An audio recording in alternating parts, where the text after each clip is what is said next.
Glória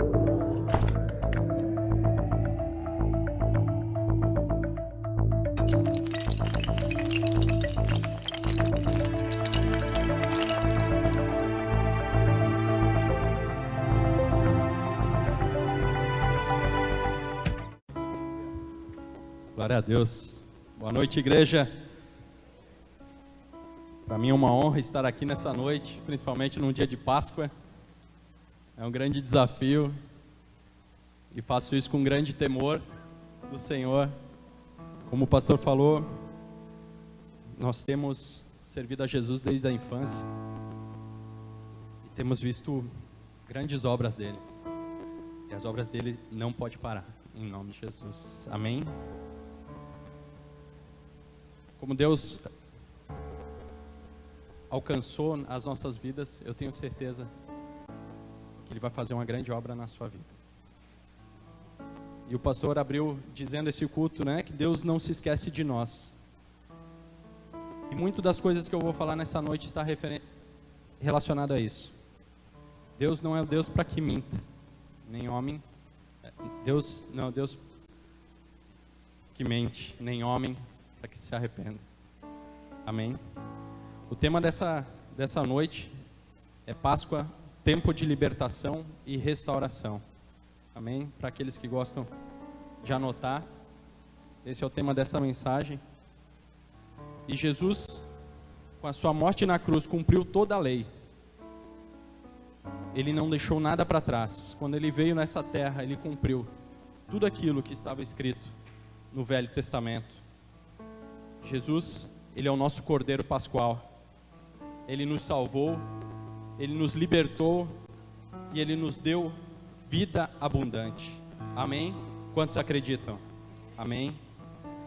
E para que você possa entender o real significado da Páscoa, eu quero que você abra comigo no livro de Gênesis, o livro do princípio, dos começos. Gênesis 46. Nessa noite nós vamos ver alguns textos da Bíblia.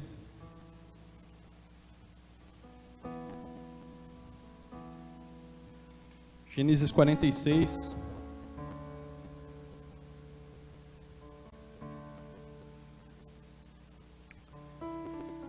Versículo 1 ao 7 diz assim: Partiu Israel com tudo o que tinha e veio a Berseba e ofereceu sacrifícios ao Deus de seu pai Isaque. Falou Deus a Israel em visões de noite e disse: Jacó, Jacó. Ele respondeu: Eis-me aqui. Disse Deus: Eu sou Deus, o Deus de teu pai.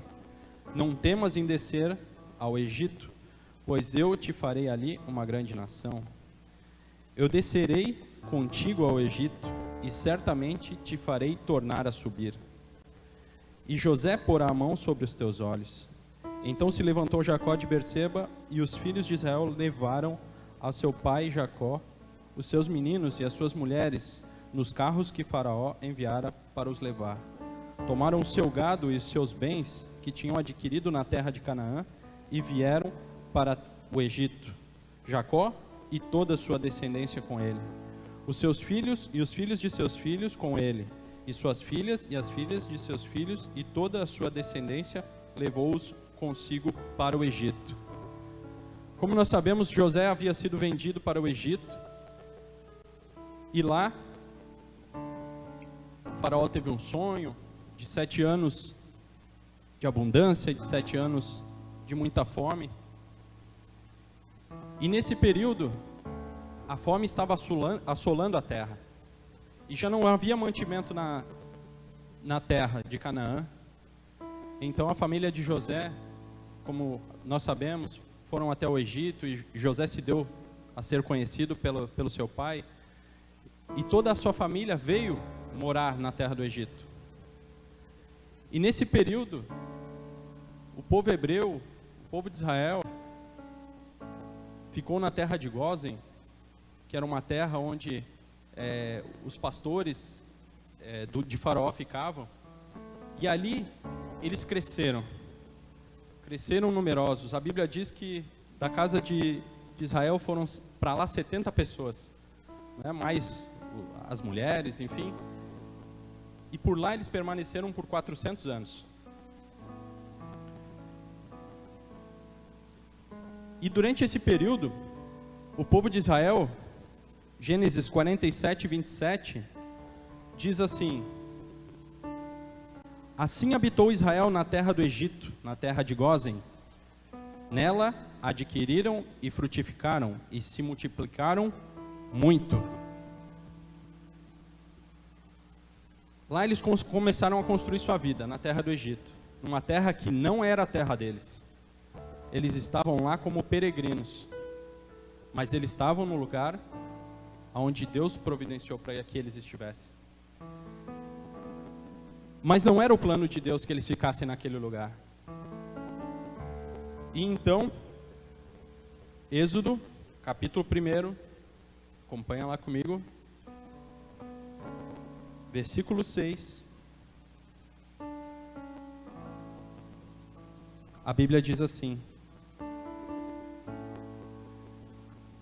faleceu José e todos os seus irmãos e toda aquela geração, mas os filhos de Israel frutificaram e aumentaram muito, multiplicaram-se e tornaram-se sobremaneira fortes, de modo que a terra se encheu deles. Entre mentes se levantou um novo rei sobre o Egito, que não conheceu a José.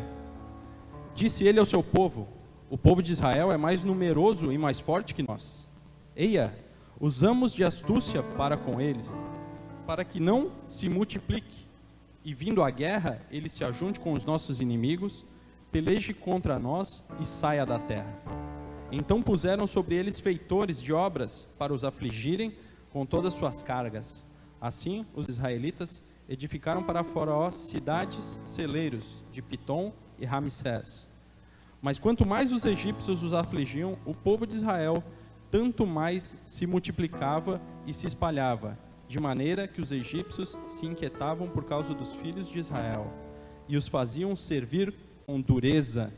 Assim, lhe amarguravam a vida com dura servidão, em barro, em tijolos, e com toda a sorte de trabalho no campo, com todo o serviço em que na tirania os serviam. A Bíblia fala então que se levanta um outro rei que não conheceu a José, não conheceu os favores, as promessas. E por isso eu disse aqui no início que Deus não se esquece das suas promessas, o homem se esquece das suas promessas. Faraó não conhecia e se esqueceu das promessas que havia feito para Israel quando ele veio habitar na terra do Egito, e começou a lhe afligir com grandes cargas, com grande amargura. E o povo, que era um povo que estava lá cuidando dos seus rebanhos, agora tinha que trabalhar duro, pesado, com grandes cargas, sendo escravizado por Faraó. E eles começaram a clamar a Deus, lembrando-se: Deus, lembra-se de nós. Então, Êxodo 3, versículo 8,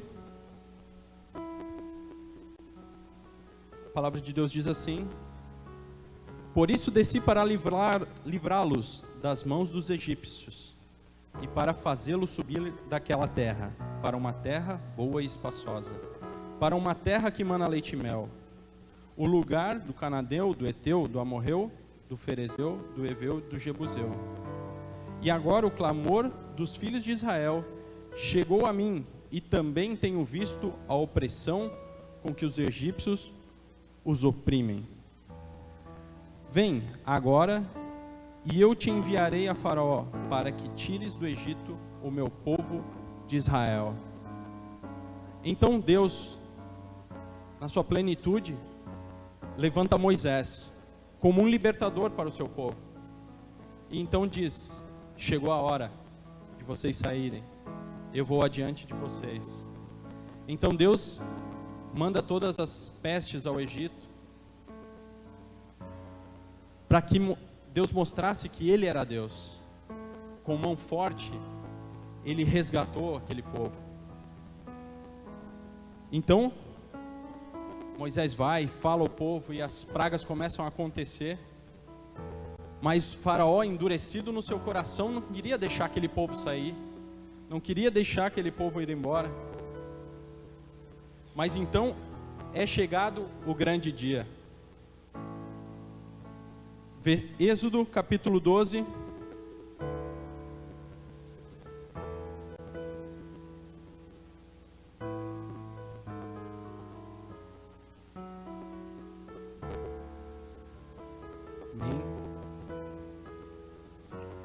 Êxodo capítulo 12 diz assim: disse o Senhor a Moisés e a Arão na terra do Egito: este mês será para vós o primeiro mês, o primeiro do ano. Dize a toda a congregação de Israel: aos 10 deste mês, tome cada homem um cordeiro para sua família, um cordeiro para cada casa. Mas se a família for pequena, para um cordeiro, então convidará ele o seu vizinho mais próximo, conforme o número das pessoas. Conforme o que cada um puder comer, fareis a conta para o cordeiro. O cordeiro ou cabrito será sem defeito, um macho de 1 ano, o qual tomareis das ovelhas ou das cabras. Vós os guardareis até o 14º dia deste mês, quando toda a assembleia da congregação de Israel o matará ao crepúsculo. Tomarão do sangue e o porão em ambas as ombreiras, na verga das portas, na casa em que o comerem. Naquela noite comerão a carne assada ao fogo, com pães asmos e ervas amargas. Não comereis dele nada cru, nem cozido em água, mas sim assado ao fogo, a cabeça, as pernas e a fressura. Nada deixareis dele até pela manhã. Se algo ficar dele até pela manhã, queimareis ao fogo. Assim o comereis, os vossos lombos cingidos, os vossos sapatos nos pés, e o vosso cajado na mão. Comê-lo-eis apressadamente. Essa é a Páscoa do Senhor. Naquela noite passarei pela terra do Egito, e ferirei todos os primogênitos da terra, desde os homens até os animais, sobre todos os deuses do Egito, executarei juízo. Alguém aqui leu a palavra coelho, chocolate, ovinho de Páscoa?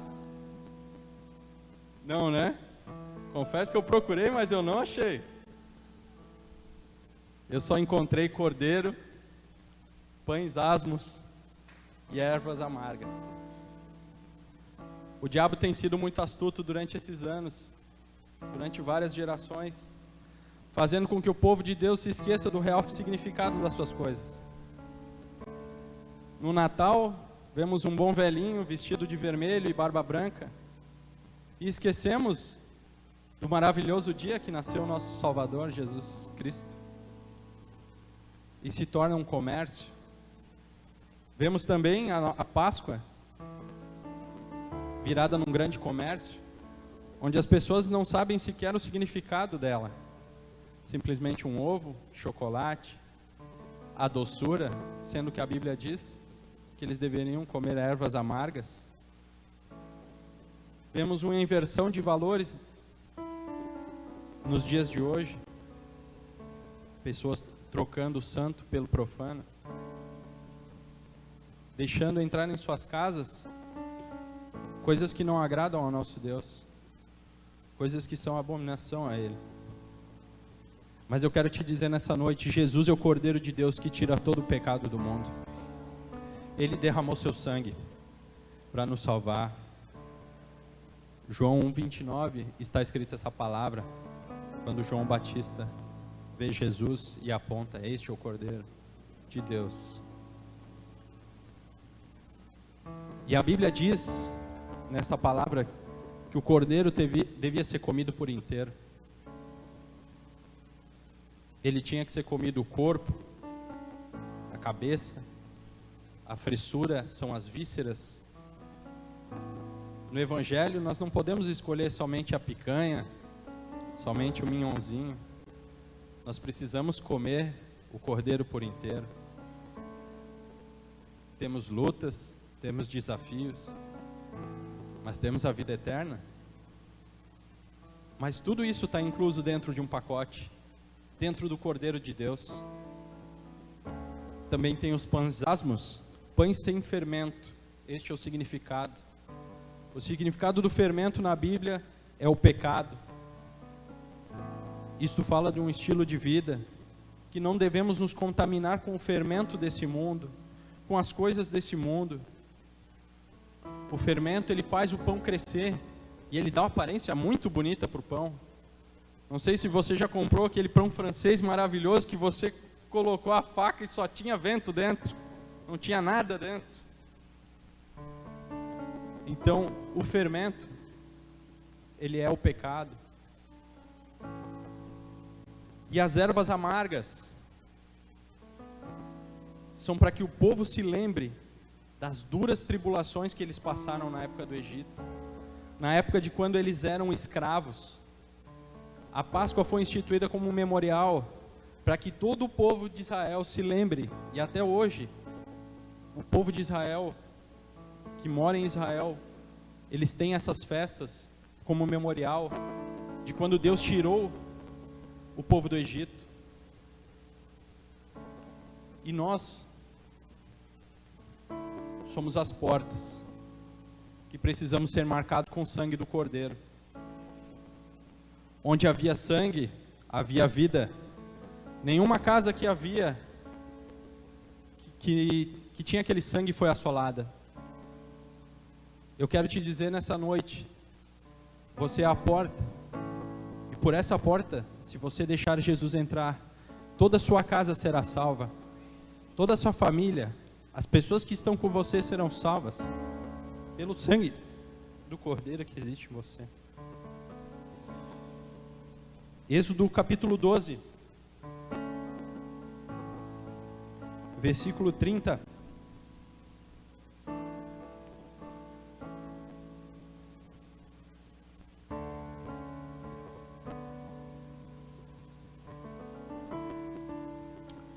Levantou-se Faraó de noite, ele e todos os seus oficiais e todos os egípcios. Havia grande clamor no Egito, pois não havia casa em que não houvesse um morto. Então chamou Moisés a Arão de noite e disse: levantai-vos, saí do meio do meu povo, tanto vós como os filhos de Israel. Ide e servi ao Senhor como pediste. Levai também convosco os vossos rebanhos e o vosso gado, como disseste, e ide, e abençoai também a mim. Os egípcios apertavam com o povo, apressando-se e lançá-los fora da terra, pois diziam: morreremos todos. O povo tomou a sua massa antes que levedasse, e as suas amassadeiras atadas em trouxas, com as suas vestimentas sobre os seus ombros. Fizeram, pois, os filhos de Israel conforme a palavra de Moisés, e pediram aos egípcios joias de pratas, e joias de ouro, e roupas. O Senhor deu ao povo graça aos olhos dos egípcios, de modo que estes lhes davam o que pediam. Assim, despojaram os egípcios. Faraó liberta o povo de Israel, e eles saem já apressados, porque eles já haviam comido a Páscoa, com seus lombos cingidos, com as suas sandálias, eles já estavam preparados para a saída. Então Deus vem, fere os primogênitos, e Faraó diz: para mim chega, liberta esse povo, vão embora.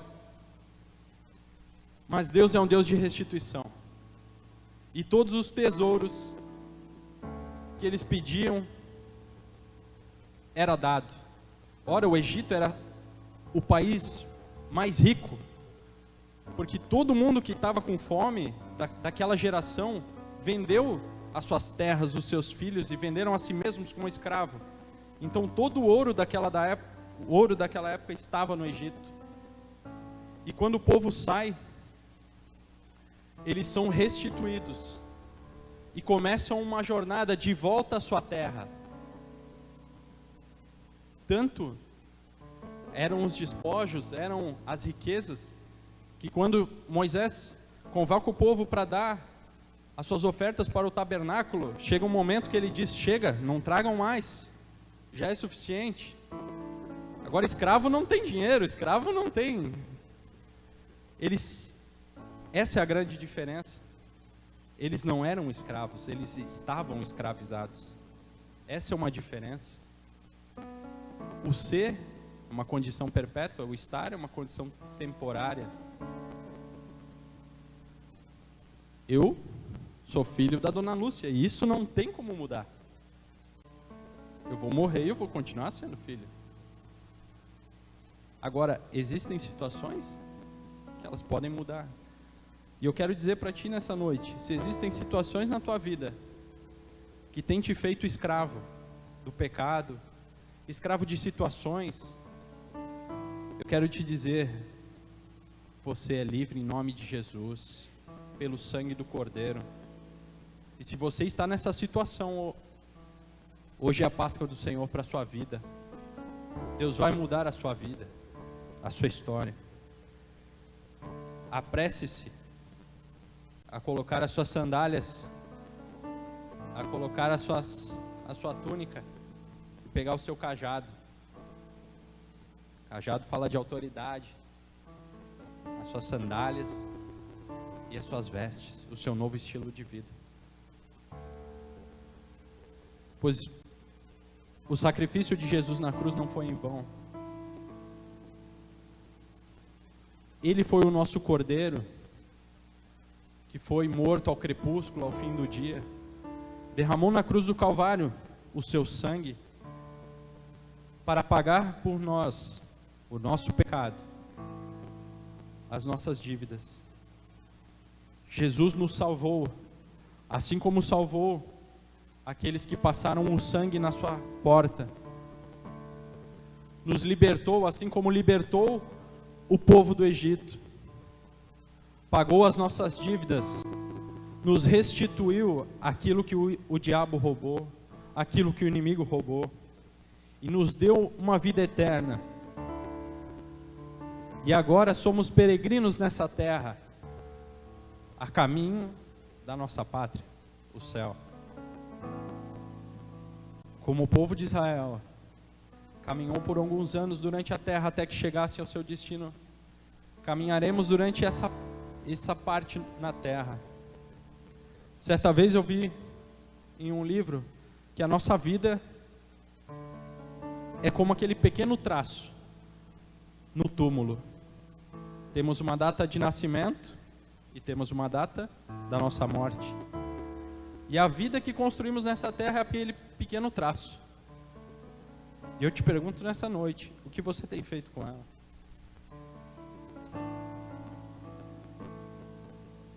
Deus tem um caminho, uma vida abundante. Como eu falei, a Páscoa não é chocolate, ela tem um significado muito maior. E nessa noite eu quero que você recline a sua cabeça onde você está. Vamos orar.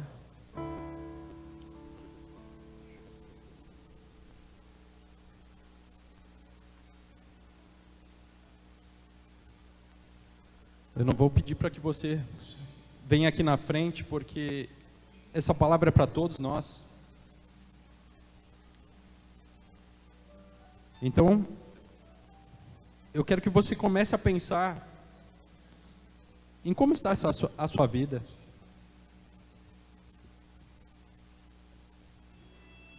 Se você tem sido escravo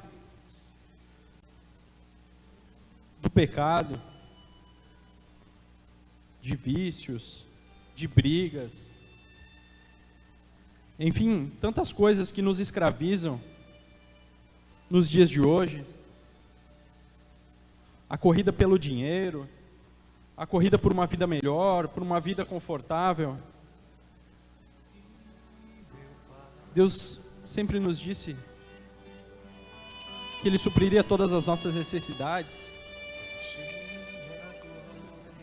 O sacrifício dele é por algo maior do que um carro, do que uma casa. A Bíblia diz que o valor de uma vida é mais que o mundo inteiro. A sua vida. E se você está aqui não é por acaso. Deus tem um propósito com você. Ele te salvou. Lembre-se do dia que você aceitou Jesus e que Ele mudou a sua história. Das amarguras que você passou mas que por tudo isso Ele pagou, Ele te libertou. Para que você tivesse uma vida em abundante. E se você não tem vivido essa vida abundante, você tem se sentido escravo. Mas eu quero dizer que você é povo de Deus. Aceite o sacrifício que Ele fez na cruz. Faça valer a pena o sacrifício que Ele fez na cruz.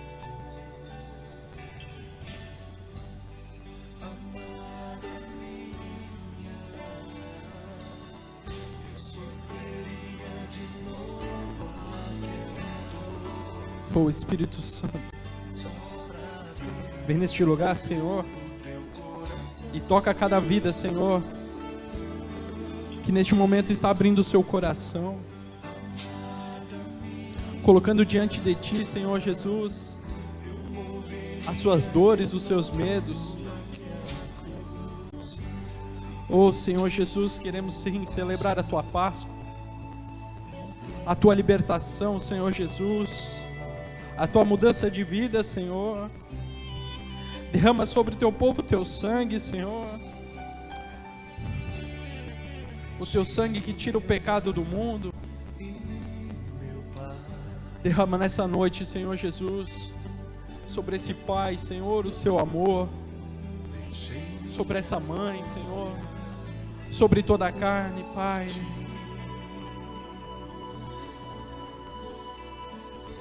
Oh, Pai, para que possam sair daqui cheios, Senhor, do Teu Santo Espírito.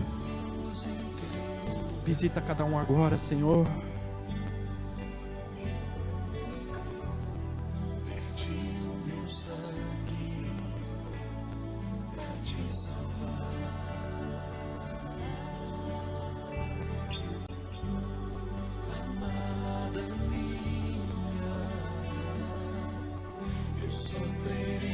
De novo aquela dor, só pra ter o Teu coração.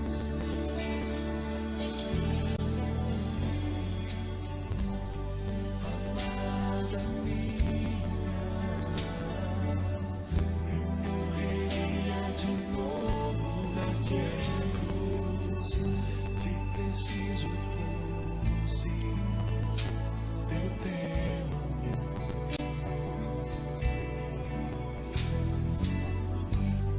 Amada minha,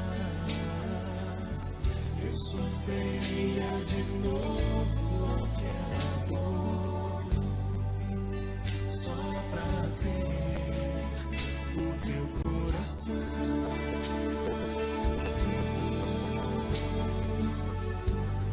Amada minha, eu morreria de novo naquela cruz, se preciso for.